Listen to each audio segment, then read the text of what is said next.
네, 안녕하십니까. 신지식인 정인태입니다. 저는 국립 한국복지대학교 특임교수를 역임했습니다. 네, 한국 남편은 한국행 돈줄 국제결혼 피해 이 주제로 말씀을 드리겠습니다. 그러니까 요즘에 이 국제결혼 피해에 대해서 또 이렇게 많이 기사가 나오고 있는데요. 좀 안타깝습니다. 일단은 국제 결혼을 통해서 행복하게 살고 한국인들보다 모범이 되는 그러한 가정도 있다라는 것을 먼저 밝혀두고요. 오해가 없길 바라겠습니다. 네, 신부가 사라졌다. 한국인 남편 그냥 한국행 돈줄이다. 국제 결혼 사기 방관하는 정부, 이런 얘기가 나오는데요. 지금 이 피해 사례들을 보게 되면은 참 이게 안타까운 일이에요. 네, 그래서 부풀어 오른 꿈을 안고 국내에선 안 되니까 국제 결혼에서 미래를 바라보고 결혼을 했는데, 입국 한 달도 안 돼서 신부가 나가가지고 외부 사람들에겐 생색을 안 냈지만 마음 고생을 많이 했죠. 제 나름대로. 이렇게 얘기를 하고 있어요. 키르기스스탄 여성과 결혼한 50대인데 여성은 20대였다라는 거죠.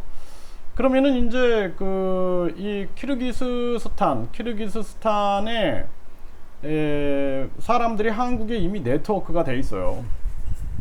그래서 뭐 한국에 근로자로 온 사람들, 유학으로 온 사람들, 또 뭐 여행 온 사람들, 그러다가 불법 체류로 눌러 앉은 사람들부터 시작해가지고 굉장히 많은 사람들이 네트워크가 형성되어 있기 때문에 이게 이제 이렇게 이탈을 할 수가 있게 되는 거죠. 그래서 이러한 부분들을 우리가 생각을 안 할 수 없다, 이렇게 볼 수가 있고요. 그러다 보니까 이제 한국 입국이 목적이었다라는 거죠. 이게 특히 이제 경제적 차이가 많이 나게 되면은 한국 비자를 받는 게 어려워요. 그러니까 우리 한국인들은 뭐 예를 들어서 뭐 키르기스스탄이라든지 이런 데 가는 게 쉽지만 그 나라 사람들이 한국에 온다라는 게 쉽지가 않습니다. 그러니까 뭐 유학이라든지 근로자라든지 여행이라든지 또는 뭐 한국에 친척이 있다 하면 친척 방문이라든지 이런 방식을 통해서 왔다가 불법 체류가 되는 경우가 많습니다. 특히 결혼이라는 것은 이거는 이제 돈이 관련이 돼 있어요. 그래서 한국 남성이 국제결혼 중개업체에 지불하는 수수료가 1372만 원이다, 이렇게 나오죠. 네, 중국이 1174만 원, 베트남이 1320만 원, 캄보디아가 1344만 원, 우즈벡이 2365만 원. 네, 중앙아시아나 동유럽인 신부인 경우에는 한국에 데려오기까지 드는 비용이 3천만 원이 넘는다라는 거예요. 그래서 가정을 이루고 싶은 마음에 매매혼이라는 비난도 감수했다라는 거예요. 그 이제 이게 이제 맞선에서 결혼식까지의 기간이 5에서 7일 정도, 혼인 신고까지는 평균 4.3개월 이렇게 얘기를 하고 있는데요. 이게 상당히 이게 큰 문제인 거예요. 그래서 이 돈이 개입되면은 항상 이 문제가 생기게 되고, 그래서 제 주변에도 보면은 이 국제 결혼을 준비하는 분들이 계세요. 그래서 나이가 한 60 되셨는데 60 되셨는데 이 뭐 베트남이라든지 이런 나라에서 이제 애인을 만나시는 거죠. 그래서 어떻게 만나셨어요? 그랬더니 이제 한국어를 할 수 있는 분을 페이스북으로 만났다. 그런데 이제 굉장히 위험한 거예요. 이게 60대 분하고 20대 분하고 만난다. 물론 뭐 나이가 중요한 건 아닙니다. 그런데 과연 거기에 진정성이 있느냐라는 것이 가장 큰 문제거든요. 그래서 한국의 국적을 취득하고 나서는 이제 그 자국의 같은 국적의 그 남성을 다시 데려오는 경우도 있고, 지금 이러한 상황에서 보게 되면은 결국에는 비극을 맞이해서 어떤 분들은 이 분노나 배신감 또 상사병을 느끼면서 결국에는 극단적 선택을 하는 경우도 있다라는 거죠. 그래서 위장 결혼의 피해를 봤는데 어머니도 그렇고 가족이라고 소개받은 사람들도 다 대역이었다라는 거죠. 대역.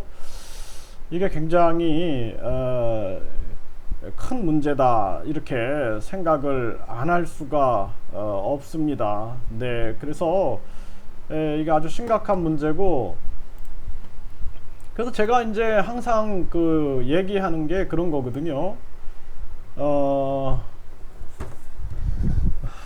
참 안타까운 일이지만 먼저 이게 결혼이 먼저고 그 다음에 뭐 입국을 하고 이런 게 안 된다라는 거예요. 그렇게 했을 경우에는 결국에는 문제가 터질 수밖에 없고, 상식적으로 생각해 보십시오. 상식적으로 돈이 저렇게 큰 돈이거든요. 뭐 예를 들어서 그 나라 사람들 월급이 한 20만 원 되는데 저 1,000만 원 이상의 돈이 뭐 많게는 3천만 원까지 지불이 되면서 그 돈 속에서 과연 진정성이 있을까? 그 돈이 어떻게 누구에게 어떤 브로커에게 돈이 들어갈까? 이런 것도 생각을 해보셔야 될 문제고, 그리고 5에서 7일이 걸린다. 이게 말이 안 되는 거예요. 그 가정이 행복을 유지하기가 힘들어요. 언어가 일단은 통해야 되고, 일반 한국인들도 말이 통하고 연애를 해서도 이혼하는 사례들이 굉장히 많죠.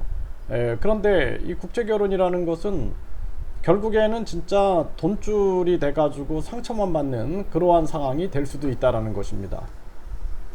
그래서 제가 항상 얘기하는 게, 뭐 예를 들어서 베트남이다 그러면은 베트남어를 공부하고 그 나라를 계속 다녀라. 뭐 급한 게 아니니까 다니면서 어떤 사람을 만났다 그러면 그 사람 가족들도 만나고 계속 꾸준히 연애를 한 다음에 진정성 있는 사랑을 느꼈을 때 그때 결혼을 해라. 그래도 이혼하는 경우도 많다. 한국인들도 이혼을 하는데 대신 위장 결혼에 상처를 받고, 그리고 결국에 극단적 선택까지 간다. 그리고 대한민국 입장에서 본다면은 이 저출산 고령화가 굉장히 심각한데 앞으로 이런 문제가 더 커질 거예요. 우리나라는 비혼, 비출산 문화가 커지고, 그래서 한국이 자살률도 높고 또 이렇게 국제결혼 피해도 많아지고 가계 부채도 많고 이러면은 이제 한국의 존재가 과연 온전하게 될까, 저는 그런 걱정도 사실 많이 하게 됩니다. 그래서 힘들어도 결혼은 절대 서두르지 말아라. 네, 그리고 국제결혼 같은 경우에는 충분히 뭐 결혼이라는 게 이게 인생에서 어떻게 보면 가장 중요한 부분인데 절대 서두르지 마시고 1년이고 2년이고 교제를 해서 그 언어가 통해 가지고 교제를 해서 충분한 경험 후에 결혼을 하는 것이 바람직하다, 이렇게 말씀을 드립니다.